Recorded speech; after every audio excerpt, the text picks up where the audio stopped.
মক্কার জমিনে খানা নাই, পানি নাই, বৃষ্টি নাই, ফসল নাই, দুর্ভিক্ষ। এই দুর্ভিক্ষের মধ্যে একজন আল্লাহর গোলাম যুবক, একদিন দুদিন প্রায় 3-4 দিন হয়ে গেল খানা নাই। আল্লাহর বান্দা এখন ইবাদত করতে কষ্ট পায়, তারপরও বেজার হয় না। হারাম খানা নিবে না, আল্লাহর পরীক্ষা শুরু হয়ে গেল, না খাওয়া পরীক্ষা। আল্লাহ বলেন আমি আল্লাহ মানুষকে বিভিন্ন রকম পরীক্ষা করব। ওয়ালা নাবলুওয়ান্নাকুম বিশাইইন মিনাল খাউফি ওয়াল জু'i ওয়া নাকসিম মিনাল আমওয়াল ওয়াল আনফুসি ওয়াস সামারাত ওয়া বাশশিরিস সাবিরিন। আল্লাহ বলেন ক্ষুধা দিয়ে আমি পরীক্ষা করব, খানা দিব না। দেখি তুই কি করো, তুই কি খানার লোভে হারাম খাবি না ধৈর্য ধারণ করবি, এটাও তোর জন্য পরীক্ষা। অবশ্যই সাবিরিন, সাবিরিনদের জন্যই হলো সুসংবাদ। মক্কার জমিনে আল্লাহর গোলাম যুবক প্রায় 3 দিনের উপরে হয়ে গেল খানা নাই। ডানে বামে খুঁজতেছে, খানা নাই। হজের মৌসুম চলতেছে, বান্দা হজ করতেছে, কিন্তু খানা না, উপবাস মক্কায় জরুরি। একদিন বান্দা হোটেলে নিজের বাসা থেকে বাইতুল্লাহর পথে যখন যাচ্ছে, বাইতুল্লাহ কাবা আর চতুর্পার্শ্বে এত খোলামেলা ছিল না, এত সুন্দর সাজানো ছিল না। আল্লাহর গোলাম যুবক রাস্তায় চলতে গিয়া বাইতুল্লাহর কিনারায় দেখে একটা রেশমি কাপড়ের মধ্যে কি যেন পড়ে আছে, পোটলা পড়ে আছে রেশমি কাপড়ের। আল্লাহর বান্দা যুবক রেশমি কাপড়ের পোটলাটা দেখে, রেশমি কাপড় বড় দামি। আল্লাহ কোরআনে বলেন কিয়ামতের ময়দানে জান্নাতি মেহমানদের আল্লাহ রেশমি কাপড় দিয়ে সাজায় দিবে। আল্লাহর বান্দা রেশমি কাপড়টা দেখিয়াও ধরে না, কারণ কোন জিনিস ধরিয়া আবার বিপাকে পড়ে যায়। কিছু দূর রেখে আবার বান্দা চলে গেলেন, হঠাৎ মনের ভিতরে একটা খেয়াল আসলো। কি খেয়াল? যদি আমি এই রেশমি কাপড়ের অংশটা ফেলে যাই, ভেতরে কোনো মূল্যবান জিনিস থাকতে পারে, কোনো চোর ডাকাত যদি পায় আমানতের খেয়ানত করবে, এটা তো মারাত্মক অবস্থা হবে। আমি আল্লাহর বান্দা মনের নিয়তটা কাটি হইরে, যদি আমি আমানতের সাথে যেই লোকটা হারায় গেল, যা জিনিসটা হারিয়ে গেছে তার হাতে পৌঁছাইয়া দিতে পারি, আমি আল্লাহর কাছে অনেক অনেক আমি বরকত পাবো, অনেক পুরস্কার পাবো। এই ভাবনা নিয়ে যুবক 3 দিনের না খাওয়া ক্ষুধার যাতনায় বান্দা অনেক কষ্ট করিয়া পেছন দিকে আইসা রেশমি কাপড়ের অংশটা হাতের মধ্যে নিয়ে ডাইরেক্ট বাসায় চলে গেল। রেশমি কাপড়ের অংশটা খুলিয়া ভেতরে তাকায় দেখে সুন্দর একটা স্বর্ণের হার, এমন সুন্দর হার, ওই হারের মধ্যে আবার পেঁচায় পেঁচায়া 300 মুক্তা দানা দিয়া সুন্দর পেঁচানো, সুন্দর ভাবে সাজানো। আল্লাহর বান্দা স্বর্ণের হার পেয়ে বড় খুশি, আবার অন্তরে ভয়, না জানি আবার আমার হাতের থেকে খেয়ানত হয়ে যায়। আল্লাহ তুমি যথাযথ পৌঁছায় দেওয়ার রাস্তা খুলে দাও। এরে নবীর উম্মতের দল রেশমি কাপড়ের মধ্যে স্বর্ণের হার পাইল, আবার 300 মুক্তার দানা দিয়া পেঁচানো, ঘরের মধ্যে হেফাজতে রাখা। এইবার কে হারাইলো? হারানো ব্যক্তির তালাশে ঘুরতেছে মক্কার ভেতর।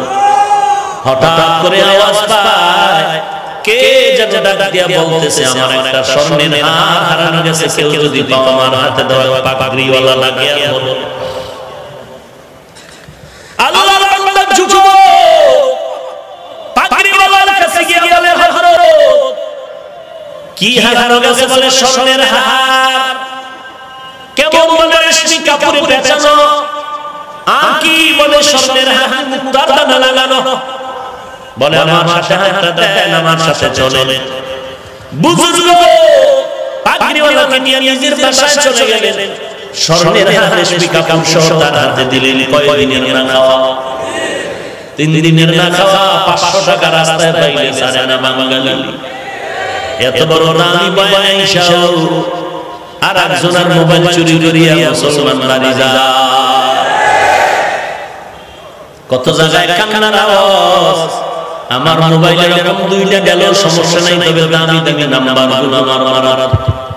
অনেকে মানিব্যাগ হারায় কান্দে, এরে মুসলমানের বাচ্চা তুই ওয়াজ মাহফিলে এসে এমন মারাত্মক অন্যায় করতেছিস তুই কপালে লেখা রাখ পাথর দিয়ে খোদাই করে দেন তোর মরার আগে কোনো একটা গজব ধরে ধরিয়ে নেবে কোনো সন্দেহ নাই হয়তো ঘুমের ঘরে তুই বোবা হয়ে যাবে না হয় তোর হাত বাঁকা হয়ে যাবে না হয় তোর ছেলে না হয় তোর মেয়ে না হয় তোর স্ত্রীর হাত বাঁকা হয়ে যাবে তোর গুনার কারণে কারণ চোখের পানির বরদোয়া খালি ফেরত যাবে না রে ভাই চোখের পানি কান্নার বরদোয়া বড় কঠিন কেউ যদি কান্না করে বরদোয়া দেয় কষ্টের বরদোয়া এটা লাগবেই সন্দেহ নাই অতএব এমন কোনো অন্যায় কারো সাথে করবা না যে অন্যায়ের কারণে চোখের পানি পড়ে যায় মাজলুমের পক্ষে আমার আল্লাহ জালেমের পক্ষে আমার আল্লাহ নাই কথার দ্বারা জুলুম করিও না রে ভাই ওই যুবক 3 দিনের উপবাস ওই পাগড়িওয়ালা বলেছিল যে আমার হারানো হাতটা ফিরিয়ে দিবি তাকে আমি 100 টাকা দান করে দেব হাদিয়া যুবক মালাটা তার হাতে আমানত দিয়ে এবার বিদায় নেয় এখন বুজুর্গ বলে হাদিয়া দাও বলে আমি এখন এর বিনিময়ে হাদিয়া দেব না আমি চাই আমার আল্লাহ দিবে বলে হাদিয়া দাও বলে না হাদিয়া হিসাবে এই মুহূর্তে দেব না 3 দিনের না খাওয়া হাদিয়া দেওয়া সুন্নাত তারপর যুবক নিলেন না তাকওয়া কারণ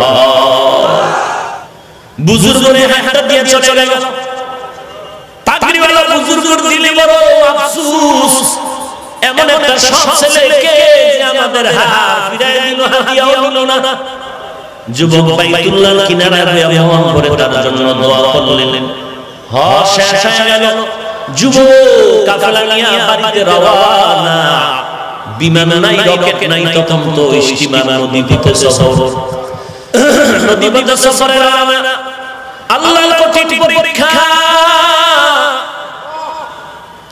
নদীর ভিতরে যাওয়ার পরে তুফান শুরু হয়ে গেল তুফানের এক পর্যায়ে স্টিমার পানি নিচে চলে গেল ডুবে গেল ওই আল্লাহর গোলাম তাকওয়াওয়ালা যুবক ওই স্টিমারের একটা বয়া ধরে হাত ধরে রাখলো আল্লাহ পাক নদীর পানিকে হুকুম দিলেন আমার বান্দাটারে কিনারায় পৌঁছায় দাও 3 দিনের না খাওয়া বান্দা আল্লাহর গোলাম যুবক পানিতে ভাসতে ভাসতে জঙ্গলার কিনারায় চলে গেল নদীর ওপার উঠে তাকায় দেখে চতুর্দিকে জঙ্গল রাস্তা নাই চলার মতো আছে না পথ আল্লাহর বান্দা তাকওয়া আনন্দে আল্লাহর ভয় নিয়ে রাস্তায় হাঁটে আর আল্লাহর নামের জিকির করে আল্লাহর জিকির করে আল্লাহ বলেন ফাযকুরুনি আযকুরুকুম যেই বান্দা আমার জিকির করে আমিও তার স্মরণ করি যে আমাকে ভুলে না আমি আল্লাহ তাকে ভুলি না আল্লাহর বান্দা জঙ্গলার কিনারায় হাঁটতেছে রাস্তা নাই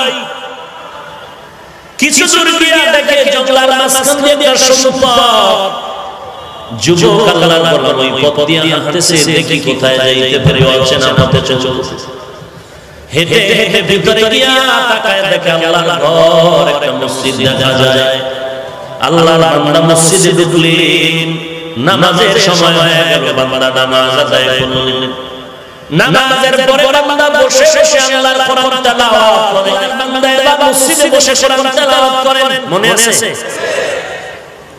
এলাকার মানুষ ভিড় জমে গেল এত সুন্দর তার কণ্ঠের তেলাওয়াত সবাই খুশি এত সুন্দর যুবকের তেলাওয়াত এবার সবাই আবদার করে হযরত আপনি আমাদের মসজিদে থাকেন আমগো মসজিদের ইমাম নাই খতিব নাই কয়েকদিন আগে মারা গেছে যুবক কয় যেহেতু আমার ঠিকানা নাই বাড়ি ঘর নাই আমি এখানে থাকি পরে ঠিকানা নিয়ে আসবো খবর নিয়ে এখানে থাকবো আর প্রয়োজনে ফ্যামিলি নিয়ে আসবো এখানে মা বাবার খেদমত করব যুবক ওই মসজিদে থাকার পর এখনো বিবাহ করে নাই ওদিকে তো পেটের মধ্যে খোদা আল্লাহ পাক রাস্তা খুলে দিতেছেন ওয়া মাইয়াত্তাকিল্লাহ ইয়াজআল লাহু মাখরাজা আল্লাহর ভয় তাকওয়া নিয়ে যারা চলবে ওরে আল্লাহ কুদরতি ভাবে রিজিক দিয়ে দিবেন ভাইরা আমার যুবককে মসজিদের ইমাম আর খতিব নামাজ পড়ায় মুসল্লিদের মন প্রাণ কেড়ে নিয়েছে। যুবক আল্লাহর গোলাম ইমামতি করতেছেন, কিছুদিনের মধ্যে মুসল্লিদের মনের ভিতরে এমন একটা আশা নিত উদয় হয়ে গেল যে ইমাম সাহেব আমাদের এখন অবিবাহিত বিবাহের প্রয়োজন। ইমাম সাহেব বিবাহ করবেন বলে না, বলে আমগো এলাকায় দেখি ভালো একটা মেয়ে আছে, তাই নাকি বলে না কেমন, বলে তুলনাই নাই, বলে বাবা কি করে। খেয়াল করেননি সবাই? মুসল্লিরা বলে আমগো ইমাম সাহেব যাকে ছিলেন খতিব আজম বড় একজন বুজুর্গ, বড় বুজুর্গ, তিনি কয়েকদিন আগে ইন্তেকাল করেছেন। তার একটা সুন্দরী রূপসী আল্লাহর বান্দা দিয়েছে, আমরা এখনো তাকে দেখি না। আমগো মহিলারা পর্যন্ত বাইরে তাকে দেখেন না, যেমন তার চরিত্র তেমন তার চেহারা। বলে আপনারা প্রস্তাব দিয়ে ব্যবস্থা করেন, আমি রাজি হয়ে গেলাম। খেয়াল করেন ভালো করে, এবার প্রস্তাব দেওয়াতে মেয়েটাও রাজি হয়ে গেল। একজন খতিব, আমার বাবার খতিবের জায়গায় যে খতিব, তার সাথে আমার বিবাহ হবে, ভালো হইতো, আমি ধন্য হয়ে যাব। রাতের বেলা বাসর করে যখন যায়, আল্লাহর বান্দা যুবক সালাম দিয়া মসজিদের থেকে বিদায় নিয়ে ওই বাসর ঘরে ঢুকার পরে একটা সালাম দিল। সালামের পরে মেয়েটা তাকায় দেখতেছে, আমার চেহারা দিয়ে তাকায় না, কেমন একজন খতিব আমি পাইলাম যে আমার কানের স্বর্ণের অলংকারের দিকে বারবার তাকায়, আমার গলার হার আর চেইনের দিকে তাকায়, আমার আঙ্গুলের স্বর্ণের আংটি দিয়ে তাকায়। আহারে আমি এত ভালো মনে করছিলাম, সে তো মনে হয় লুভি স্বর্ণের দিকে তাকায়। কেন স্বর্ণের দিকে কেন তাকায়, এত লুভি কেন? মোটামুটি যুবক কথাটা আজ করতে পেরে ডাক দিয়া কয়, বিবি আমার, তুমি আমার নতুন স্ত্রী হয়েছো, মনের মধ্যে খারাপ কোনো ধারণা নিবা না। আমি তোমার চেহারা না দেখিয়া আমি স্বর্ণের দিকে তাকায়া দেখি, কারণ আমি মাওলা পাকের কুদরত দেখতেছি। আল্লাহর বান্দি বলে, কিসের কুদরত তুমি দেখো? বলে তোমার স্বর্ণের আংটি, স্বর্ণের কানের অলংকার আর গলার মধ্যে যা দেখতেছি, মনে হয় জানো মক্কার জমিনে আমি একদিন স্বর্ণের হার পেয়েছিলাম, রেশমি কাপড়ে বেচানো, ওই হারটা তোমার গলার মধ্যে যেন দেখা যায়। এবার মেয়েটা ডাক দিয়ে ধন্যবাদ হে স্বামী আমার, ঠিকই স্বর্ণ গলার হার, আমার আব্বা জান হজে গিয়েছিলেন আমাকে নিয়ে, ওখানে গিয়ে আমার এই হার হারিয়ে গেল, রেশমি কাপড়ে বেচানো, আমার বাবা বড় ধনী, ওই হার হারিয়ে যাওয়ার পর আমার বাবা মক্কা গলিতে গলিতে ঘুরিয়ে কান্না করে বলেছিল 1000 টাকা দিবে, 100 টাকা দিবে। আল্লাহর একটা বান্দা যুবক হারটা পাইয়া আমার বাবারে দিয়েছে, বাবার থেকে হাদিয়াও নেই। আব্বা জান ওই যুবকটারে বহু তালাশ করেছে, কিন্তু আর খুঁজে পায় না। কয়েক মাস আগে আমার বাবা ইন্তেকাল হয়ে যায়, এই সময় আমার হাতটা ধরে বাবা কান্না করে বলেছিল, এরে মা, তোর মতো একটা দিনদারি স্ত্রী একজন মেয়ে আমার আমি কার হাতে রেখে যাব পাইলাম না, তবে আমার দিলের তামান্না ওই মক্কার ওই যুবকটারে যদি পাইতাম আমি তোরে দাদা দেওয়া আমার দিয়ে দিতাম। ওই মক্কার ওই অনন্তওয়ালা যুবকরে যদি পাইতাম, তোর মতো বান্দিদের তার হাতে তুলে নিয়ে যাইতাম। আমি ওই যুবকের পাইলাম না যে আমার হাতটা পাই আমার হাত দিয়েছে, হাদিয়াও নেই নাই। আমার বাবা আমার হাতটা ধরিয়ে কান্না করে দোয়া করিয়া মরে গেছে। আমি ওই দিন থেকে মাওলানা দরবারে সিজদা করে কান্না করেছি, মালিক আমার বাবার মনের আশাটা পুরাইয়া দাও, ওই যুবকের মিলাইয়া দাও, ওই আমানতওয়ালা যুবকের চাই। আজ মনে হয় যেন আমার দোয়া বাবার আশা কবুল হয়েছে। তোমার হার দিয়ে তুমি হাদিয়া দাও নাই, তুমি বলেছিলে আমার মাওলা আমারে হাদিয়া দিবে। আজকে আমার মাওলা তোমার উপরে খুশি, শুধু আজকে হার তোমাকে দেয় নাই, বরং হারওয়ালা বান্দিকেও তোমাকে হাদিয়া দিয়েছে।